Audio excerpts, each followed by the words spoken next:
ব্যানার্জি বলছি। আমার এই ছোট্ট নিউজ চ্যানেলে দর্শক বন্ধুদের জানাই স্বাগত। আজ 8 ফেব্রুয়ারি 2026। নির্বাচন কমিশন এবারে অর্থাৎ 2026-এ আরও কড়া পদক্ষেপ নিচ্ছেন এই রাজ্যে সুষ্ঠুভাবে ভোট করানোর জন্য। নির্বাচন কমিশন যা যা করা দরকার তাই করার জন্য নানান রকম ব্যবস্থা নিতে চলেছে। ফলে দিদি অর্থাৎ আমাদের রাজ্যের মাননীয়ার কাছে ধাক্কার পর ধাক্কা আসছে। পশ্চিমবঙ্গে এক দফায় ভোট করার কথা বলে কলকাতায় সিইও দপ্তর দিল্লির নির্বাচন সদনে প্রস্তাব পাঠিয়েছে। তবে সিদ্ধান্ত নেবে নির্বাচন কমিশন, এ বিষয়ে কোনো সন্দেহ নেই। অনেকের মতে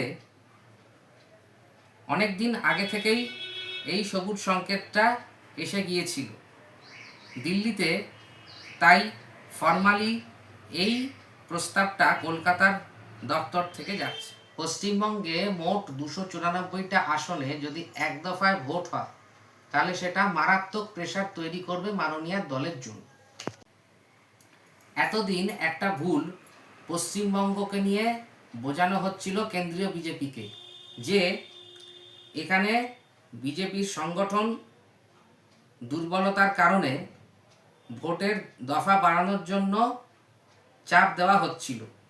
তাহলে কি হবে না, তাহলে দুর্বল সংগঠনকেই কাজে লাগানো হবে, নির্বাচনের প্রচারের ক্ষেত্রে এক্সট্রা টাইম পাওয়া যায়। কিন্তু এই পরিকল্পনাটা ভুল, কারণ এই রাজ্যে ভোট করানো হয় না, ভোট করাতে হয়। তাই যদি দফা বাড়ে তাহলে নামটা আর করলাম না, ক্ষমতাসীন দলের ম্যানেজাররা একটা জায়গায় জড়ো হয়ে যাবে এবং যখন যেখানে অর্থাৎ যে অঞ্চলে ভোট থাকবে সেখানে তারাই ভোট করিয়ে দেবে এবং বিরোধীদের বাড়ি পাঠিয়ে দেবে। কিন্তু যদি এক দফায় ভোট হয় তবে সেই ভোট ম্যানেজমেন্টের মাথারা সব জায়গায় ছড়িয়ে পড়বে এবং বিরোধীদের ওপর যে বাড়তি চাপটা পড়তো সেটা অনেকটা হালকা হয়ে যাবে। আরেকটা বিষয় হলো ক্ষমতাসীন দলের ক্ষেত্রে প্রচারক ব্যক্তিত্ব অর্থাৎ সুপ্রিমো রয়েছেন একজনই, যিনি কিনা বিভিন্ন জায়গায় গিয়ে পা ভাঙার ড্রামা করেন, হুইল চেয়ারের ড্রামা করেন, আবার কখনো মাথা ফাটার ড্রামা করেন।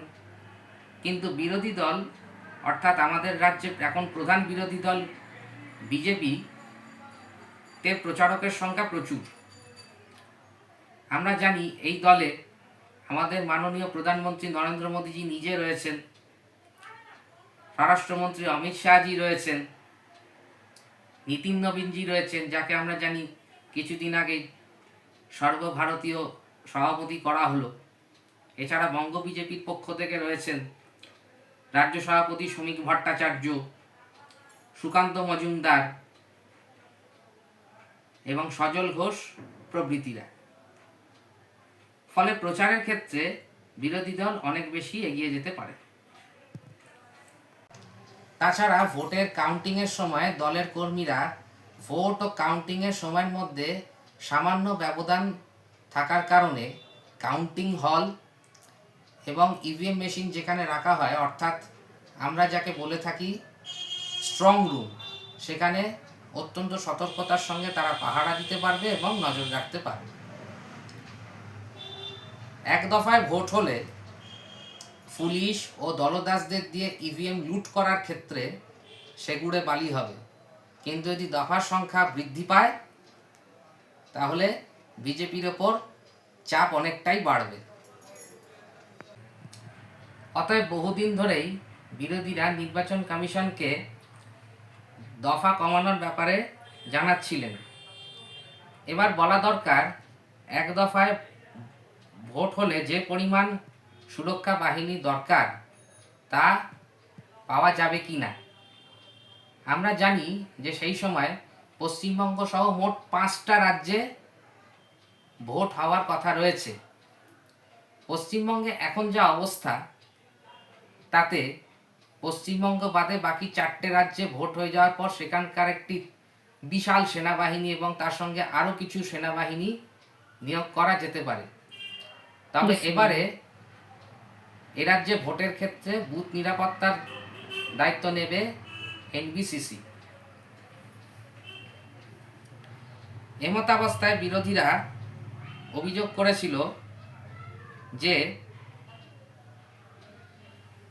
এখানে বিরোধীদের ভোট করতে দেওয়া হয় না, এ রাজ্যে বিরোধী এজেন্টদের বুথে বসতে দেওয়া হয় না, সিসি ক্যামেরার মুখ ঘুরিয়ে দেওয়া হয়, আলকাতরা লেপে দেওয়া হয় এবং শুভেন্দু অধিকারী তো বলেছিলেন শেভিং ক্রিম পর্যন্ত লাগিয়ে দেওয়া হয়।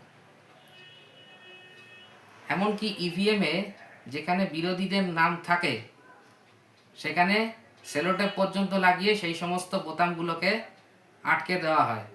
অর্থাৎ বুথ নিরাপত্তার জায়গায় ভোটের ক্ষেত্রে লুট চলে। এর জন্য এবার নির্বাচন কমিশনকে নতুন সংস্থা নিয়োগ করতে হবে, তার নাম হলো এনবিসিসি। প্রসঙ্গত বলে রাখা দরকার, বুথের নিরাপত্তার ব্যাপারে বিজেপি সভাপতি শ্রমিক ভট্টাচার্য হাইকোর্টে একটা মামলা করেছেন। এতদিন পশ্চিমবঙ্গের বুথগুলি নিরাপত্তার দায়িত্বে ছিল ম্যাকিনটোশ বার্ন কোম্পানি। এখন আর তারা নেই, 6 মাস আগেই ছেড়ে চলে গিয়েছে। শ্রমিক ভট্টাচার্যের করা মামলার শুনানি এখন হাইকোর্ট মন দিয়ে শুনছে এবং হাইকোর্ট বলেছে এবার যে সংস্থাকে নিরাপত্তা রক্ষার দায়িত্ব দেওয়া হবে তার নাম এনবিসিসি। এতদিন যে বুথগুলো সবথেকে গণ্ডগোলের বুথ সেগুলোকে শান্তিপূর্ণ বুথ এবং শান্তিপূর্ণ বুথগুলিকে গণ্ডগোলের বুথ বলে চিহ্নিত করা হতো, অর্থাৎ ভুল ম্যাপিং করে আধা সেনাবাহিনী নিয়োগ করা হতো। এই নতুন সংস্থাকে দায়িত্ব দেওয়ার ফলে সেই সমস্যাগুলো অনেকটাই সমাধান হয়ে যাবে বলে মনে করা হচ্ছে। অন্যদিকে এসআইআরে নন ম্যাপিংয়ের হিয়ারিং কমপ্লিট। যাদের লজিক্যাল ডিসক্রিপেন্সি আছে তাদের এখন হিয়ারিং চলছে। নন ম্যাপিংয়ের ক্ষেত্রে হিয়ারিংয়ে প্রায় 3 লক্ষ মানুষ অনুপস্থিত। পরে অবশ্য কিছু মানুষ হাজির হয়েছেন, কিন্তু লজিক্যাল ডিসক্রিপেন্সির ক্ষেত্রে বহু সংখ্যক মানুষ অনুপস্থিত। লজিক্যাল ডিসক্রিপেন্সি নির্বাচন কমিশন খুব খুঁটিয়ে দেখছে, আর এসআইআরের কাজ প্রায় শেষের পথে। যে কোনো দিন কমপ্লিট বলে ঘোষণা করা হবে, তারপর শুরু হবে ফাইনাল ঝাড়াই বাছাইয়ের কাজ। ফলে 58 লাখ সামথিংয়ের সঙ্গে আরও বেশ কয়েক লক্ষ নাম বাদ যেতে পারে। বিশেষজ্ঞরা মনে করছেন যে 75 লাখ বা তারও বেশি নাম বাদ যেতে পারে।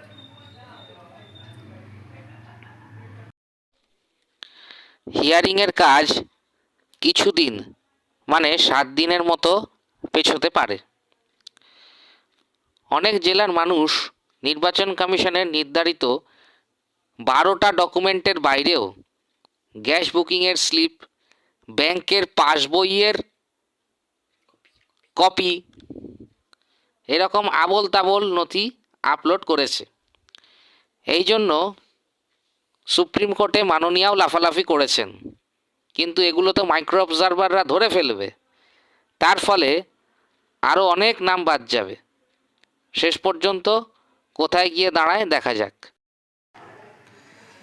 অন্যদিকে সুপ্রিম কোর্টে এসআইআরের ব্যাপারে একটি মামলা হয়েছে। তাতে দেখা যাচ্ছে যে পশ্চিমবঙ্গ থেকে হুমকি, প্রশাসনিক বাধা, রাজনৈতিক বাধা এইসব দিয়ে এসআইআরের কাজে বাধার সৃষ্টি করা হচ্ছে। নির্বাচন কমিশনের পক্ষ থেকে হলফনামা দিয়ে ঠিক কতটা প্রশাসনিক বাধা সৃষ্টি করা হচ্ছে তা সুপ্রিম কোর্টকে জানানো হয়েছে। তাই স্ট্রিক্ট মেজাজে পরবর্তী শুনানি হবে আগামীকাল অর্থাৎ 9 ফেব্রুয়ারি, তা বলাই বাহুল্য। কমিশন যে আরও জোরদার লড়াইয়ের জন্য প্রস্তুত তা বোঝাই যাচ্ছে। কমিশনের তরফ থেকে বলা হয়েছে যে পশ্চিমবঙ্গ ছাড়া আরও 11টা রাজ্যে এসআইআর হচ্ছে, কিন্তু পশ্চিমবঙ্গ ছাড়া এতটা প্রশাসনিক বাধা অন্য কোনো রাজ্য থেকে এখনো পর্যন্ত আসেনি। তাই 4 ফেব্রুয়ারি সুপ্রিম কোর্টে মমতার শুনানির পরেই কমিশনের তরফে দেওয়া জবাব তলবে বলা হয়েছে 5টি বিষয়। 1 নম্বর, 2জন ইআরও এবং 2জন এইআরও ও 1জন ডেটা এন্ট্রি অপারেটরের বিরুদ্ধে কমিশন বলা সত্ত্বেও কেন ব্যবস্থা নেওয়া হয়নি। 2 নম্বর, ইআরও সুপ্রতিম প্রধান ও বসিরহাটের বিডিওর বিরুদ্ধে বেআইনিভাবে ইআরও নিয়োগের অভিযোগ ছিল, তবুও তাদের সাসপেন্ড করা হয়নি কেন। 3 নম্বর পয়েন্ট, 3জন ইআরওর বদলির সিদ্ধান্ত বাতিল করা হয়নি। 4 নম্বর পয়েন্ট, কমিশনের নিয়ম না মেনে এসডিও ও এসডিএম স্তরের আধিকারিককে ইআরও হিসেবে নিয়োগ করা হয়েছে। আর 5 নম্বর পয়েন্ট, রিটার্নিং অফিসার নিয়োগেও মানা হয়নি কমিশনের নির্দেশিকা। আগামী সোমবারে সুপ্রিম কোর্টে এই সমস্ত প্রশ্নের উত্তর মাননীয়াকে দিতে হবে। আরও বলার আছে, বিধানসভা ভোটের আগে 1444 জন কেন্দ্রীয় পর্যবেক্ষকের ব্রিফিং এবং ট্রেনিং শেষ হয়েছে। কমিশনের তরফ থেকে কড়া বার্তা দেওয়া হয়েছে, ফলে রাজ্য সরকারের অনুরোধে কোনো প্রকার রদবদল সম্ভব নয়। স্বচ্ছভাবে ভোট করানোই কমিশনের লক্ষ্য। সাধারণ মানুষ যাতে নিজের ভোটটা সঠিকভাবে দিতে পারে এবং কাউন্টিংয়ে যাতে কোনো প্রকার কারচুপি না হয়, সেটা দেখাই কমিশনের একমাত্র উদ্দেশ্য। ফলে নির্বাচন কমিশন এবং সুপ্রিম কোর্ট সব দিক থেকে চাপ আসছে। অতএব 500 টাকা লক্ষ্মীর ভাণ্ডারের টাকা বাড়িয়ে কোনো সুবিধা হবে না, এটাই স্পষ্ট। তাই এবারে অর্থাৎ 2026-এর ভোটে খেলা হবে, সেই খেলায় কে জিতবে সেটা এত সহজে বলা যাবে না। আপনাদের কি মনে হচ্ছে দর্শক বন্ধুরা? আপনাদের মতামত জানাবেন কমেন্ট বক্সে। ভালো লাগলে ভিডিওটি লাইক করবেন এবং প্রচুর পরিমাণে শেয়ার করবেন। আমার এই চ্যানেলটিকে অতি অবশ্যই সাবস্ক্রাইব করবেন এবং পাশে থাকা বেল নোটিফিকেশনটি অল করে রাখবেন। আপনারা খুব ভালো থাকবেন। আপনাদের সঙ্গে দেখা হবে আবার পরবর্তী ভিডিও। নমস্কার।